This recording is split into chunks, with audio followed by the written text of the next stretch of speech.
Bon, j'espère que vous allez bien. Alors, aujourd'hui, je voulais parler d'une vidéo qu'avait fait une chaîne, Verisme TV, qui en fait vulgarise la science et les fonctionnements du corps et qui avait aussi appuyé la méthode Wim Hof et la loi de l'Hormèse. C'est-à-dire exposition au chaud-froid, jeûne intermittent, respiration et sport d'un coup fort et puis pause, d'un coup fort et puis fort.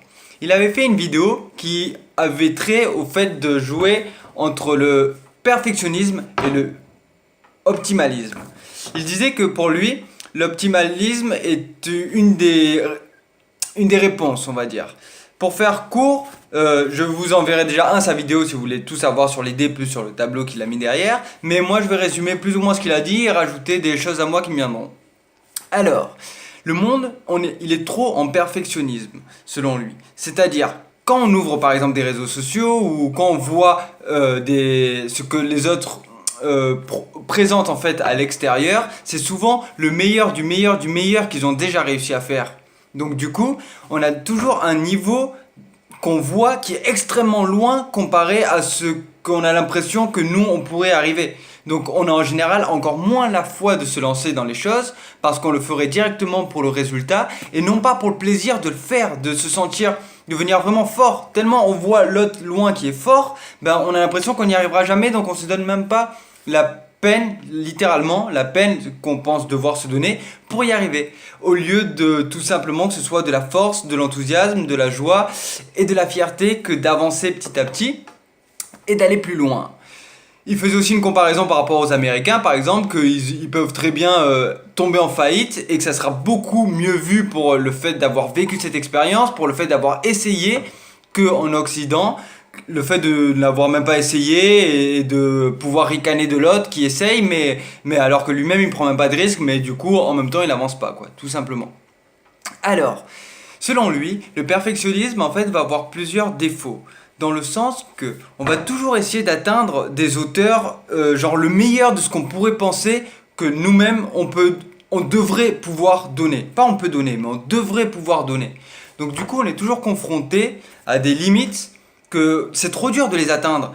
Et en plus, si on les atteint, c'est normal. Donc c'est ouais normal, il fallait que ça arrive, c'est la base, etc., etc. Et la personne peut ne même pas en être trop contente. Donc du coup, avoir peut-être moins de motivation qu'après pour pouvoir continuer à faire tourner cette énergie et à pouvoir être exalté d'aller plus loin. En perdant un peu de cet enthousiasme, naturellement, on n'aura plus la même passion en fait pour avancer. Et on avancera plus par attente du résultat que par pure joie de se sentir encore une fois évoluer et de se sentir passer les niveaux petit à petit.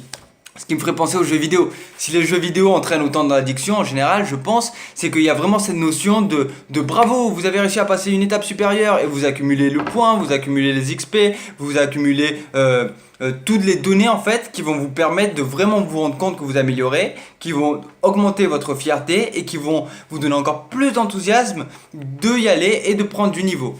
Et j'ai envie de rebondir sur le fait qu'on dit jouer de la musique par exemple, parce que le but doit vraiment être un jeu pour aller loin, pour aller puissamment et pour aller joyeusement en avançant. Si c'est un devoir, si c'est une corvée, comme de la lecture à vue pour la musique, que beaucoup commencent comme ça, surtout dans l'académie, et bien du coup ça peut être le plus horrible pour en fait tuer une passion, pour tuer une joie.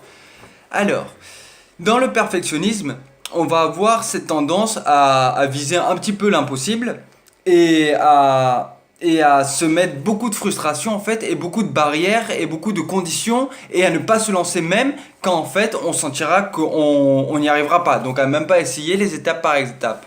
Alors que dans l'optimalisme, on va vraiment se centrer sur la qualité et pas sur la quantité de la chose. C'est-à-dire le fait de se sentir, le sentiment, comme il dit dans les CAD, si tu veux savoir si quelque chose est vrai par rapport à toi, écoute tes sentiments par rapport à celle-ci. Parce que ça va être dans ces sentiments, dans l'optimalisme, qu'on va sentir qu'on est content de faire cette chose-là, qu'on est content de progresser, qu'on est content de rien faire, qu'on est content d'aller sur autre chose. On va vraiment jouer sur la qualité de notre ressenti et pas sur des données, va-t-on dire, simplement mathématiques, même si des données c'est déjà mathématique, mais pas sur une courbe très fixe, voilà, c'est ça que je voulais dire, mais sur quelque chose de plutôt ressenti. Si on fait qu'une passion, par exemple, ça peut arriver ce moment où en fait on en aura complètement marre de la passion et on la fera plus par obligation que par plaisir.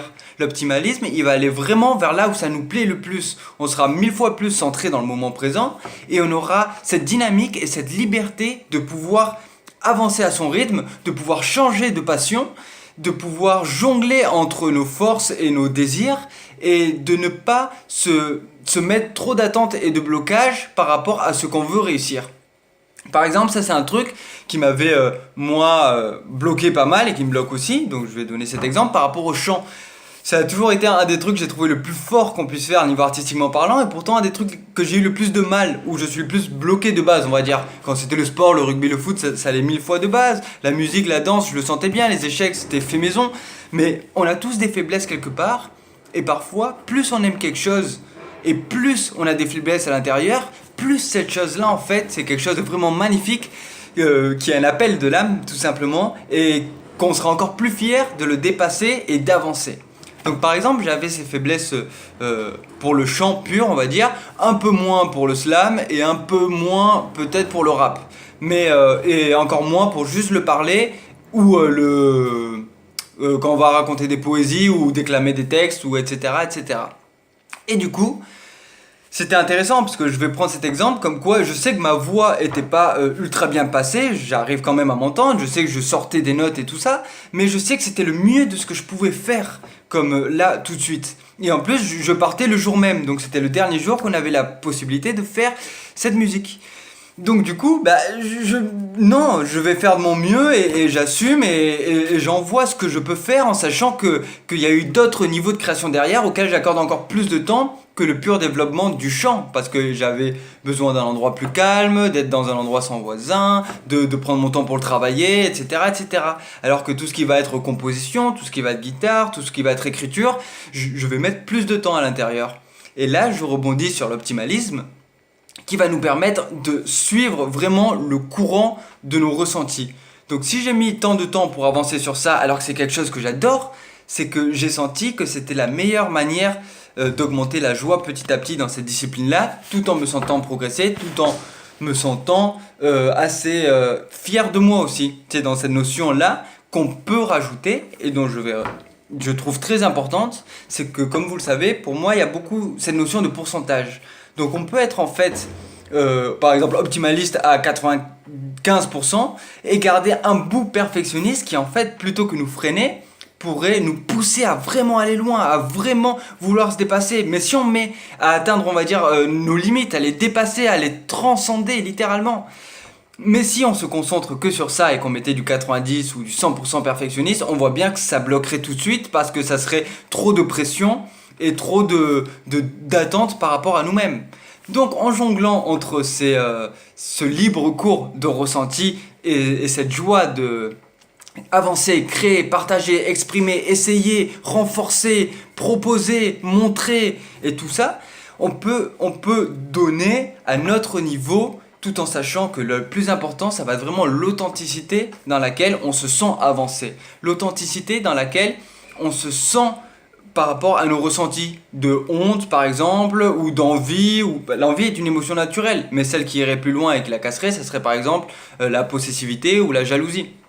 D'ailleurs il parle de la possessivité dans les CAD quand il dit que l'envie est naturelle mais que quand elle n'est pas exprimée et que quand elle n'est pas intégrée elle se transforme en d'autres émotions. Et possessivité c'était amour, non, jalousie c'était ah bon c'est un des deux mais bon c'est pas grave.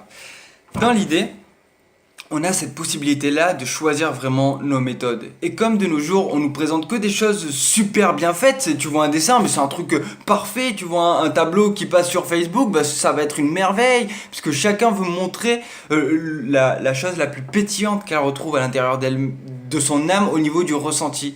Mais à force de voir que ça, on oublie que ces gens-là sont passés par des centaines d'heures, par des années entières d'entraînement et de travail. Vouloir atteindre ça d'un coup, c'est impossible. On sait qu'on doit y aller par le plaisir, de faire des choses qui vont nous toucher profondément pour pouvoir garder ses dessins, ses compositions, ses poèmes, ses histoires, même ses oratoires, j'allais dire, mais bon, ses oraux, quoi, tout simplement. Tout ça, c'est un souvenir, un entraînement et une grâce. Mais on est tellement bombardé par des images de choses parfaites, de chants parfaits, de mots parfaits, je veux dire de la plus haute estime que le consensus de la conscience collective est estimé, qu'en général, on a honte de exprimer, de partager, de faire voir nos débuts en fait tout simplement, ou nos essais, ou nos entraînements, ou nos meilleures choses, mais de notre niveau. Donc du coup on passe à une étape où pour beaucoup ce sera plutôt honteux et plutôt voilà, chiant de devoir le partager. Et tant qu'on veut pas, et tant qu'on n'est pas assez content de nous-mêmes dans le fait d'avancer sur ce domaine-là, eh bien on n'aura peut-être pas l'enthousiasme et la fierté nécessaires pour garder la discipline, garder la force et continuer vers le rêve, vers la vision. Parce qu'on a eu ce rêve, on a eu cette vision, on a eu ce moment de gloire le plus parfait qu'on imagine toujours, qu'on a vécu, et puis qu'on réimagine un encore plus grand. Mais souvent, il se fait briser par toutes les pensées malencontreuses qui viennent par rapport justement à ces visions-là de perfection directe, inatteignable, que l'on voit. Donc on oublie cette force que de se faire vraiment plaisir et d'évoluer en pente douce, comme il dit, pour être vraiment à l'aise, pour être vraiment sans ce doute, sans ce blocage, sans cette pensée tout le temps qui va revenir à est-ce que j'aurais assez bien fait, est-ce que les gens vont apprécier, et s'ils apprécient, qu'est-ce que j'en fais, et s'ils n'apprécient pas, est-ce que j'enlève, etc., etc. Toujours cette notion de par rapport à l'autre. Je rebondis sur une phrase des CAD qui dit « Tant que ça aura de l'importance ce que les autres pensent de toi, tu seras en leur pouvoir. Ce n'est que quand tu ne t'en inquiéteras plus que tu retrouveras ton propre pouvoir. Parce que dès que ça enlèvera, naturellement, l'âme, la partie divine, elle fera tout pour devenir de plus en plus puissante dans le sens pouvoir personnel, dans le sens être plus fort pour avoir plus à donner, pour être mieux à l'intérieur, pour redonner la force aux autres par l'exemple et par la proposition. Donc du coup, de cette manière-là, vous voyez naturellement qu'on va retrouver de plus en plus notre force naturellement parce qu'on ne sera pas confronté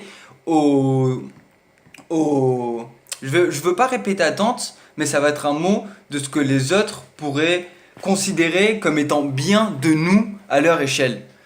Et si on s'en fout de ça, on peut se considérer que comme nous on est mieux, et je peux vous le dire, c'est pour les thèmes, pour les poèmes, pour les choses, c'est pas qu'on essaye de mieux faire que ça va le mieux, mais c'est vraiment qu'on donne le plus d'authenticité, le plus de cœur, le plus d'importance à ce qu'on fait, qu'on est complètement à l'écoute des sentiments que nous éveillent ces choses-là, et à ce moment-là, que les autres apprécient ou pas, tout ce qui compte, ça devient vraiment à quel point nous, ça nous a remué, ça nous a touché l'âme.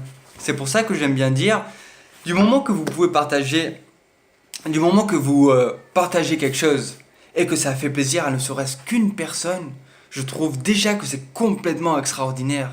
Et en sachant que cette personne, ça peut être nous-mêmes, qu'on a le droit de s'inclure, alors en fait on voit que tout est free, que tout est permis, que tout est ouvert, qu'il n'y a pas une seule chose dont on ne puisse avoir la clé et dont on ne puisse obtenir la récompense si on s'en donne tout simplement la force et les moyens et l'amour de l'atteindre. Et en ce sens, on est vraiment divin parce qu'on a le potentiel de ouf de le faire. Mais pour ça, faut-il encore déjà désirer comprendre, désirer l'atteindre et désirer observer ce qui nous manque pour le faire et ensuite continuer.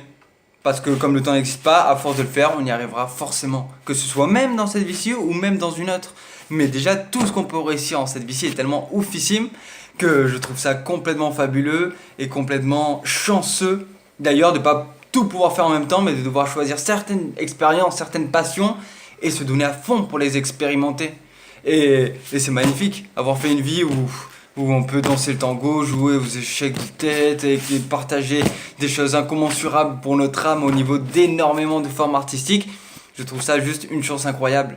Et j'ai l'impression que quand on s'en rend compte, on peut plus ne pas le faire, on peut plus ne pas s'y donner, on ne peut plus ne pas suivre cette voie, c'est trop merveilleux. Alors bien sûr, naturellement, on a encore plus envie de proposer aux autres de le travailler avec nous, de proposer aux autres de récupérer cette force pour qu'ils puissent non seulement eux-mêmes le vivre et en jouir tout simplement, mais aussi le faire vivre à d'autres, l'exprimer à d'autres, montrer l'exemple à d'autres, donner le courage à d'autres, pour qu'ils en fassent de même.